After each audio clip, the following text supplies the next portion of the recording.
En religion et également vous avez des recherches en ce qui concerne le domaine de l'histoire des Juifs et des études sur le monothéisme dans l'ancienne Égypte et sur l'Égypte dans les livres des vins, les prophètes qui ont vécu en Égypte, alors toute l'histoire de l'Égypte. En gros, vous avez 29 ouvrages dans ce domaine, outre les recherches et les études. Alors, c'est à vous qu'on doit alors adresser cette question. L'Égypte, toujours en arabe, on le surnomme Omedonia, c'est-à-dire la mère de tout le monde. Alors, l'origine de ce mot, d'où vient ce surnom? Oui, au début, alors je vous remercie pour l'invitation. Bien sûr, la mer du monde, c'est un titre très important pour l'Égypte et ça rattache pour l'Égypte depuis le début de l'histoire. Et il y a beaucoup qui sont non égyptiens, qui croient que ces titres ou cette nomination, c'est fabriqué par les Égyptiens pour se sentir plus supérieurs, plus que les autres. Mais bien sûr, ils ne savent pas la vérité de ça.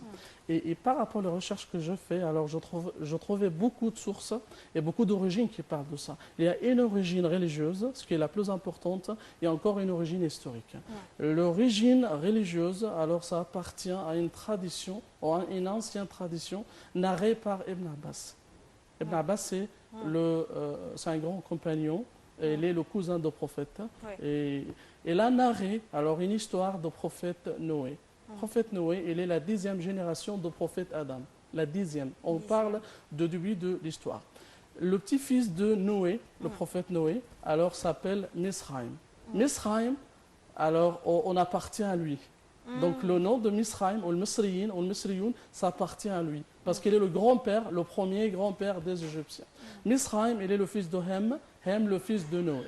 Misraïm, quand il voudrait venir en Égypte, alors il a demandé à son grand-père pour implorer au Dieu, ou pour prier pour lui quand il vient en Égypte, à son grand-père, le prophète. Donc le prophète Noé a imploré en disant Allahumma barik fihi wa fi zuriyat. Alors que Dieu le bénisse, c'est-à-dire Misraïm, et ses enfants. Et les enfants de Misraïm, c'est-à-dire les Égyptiens. Donc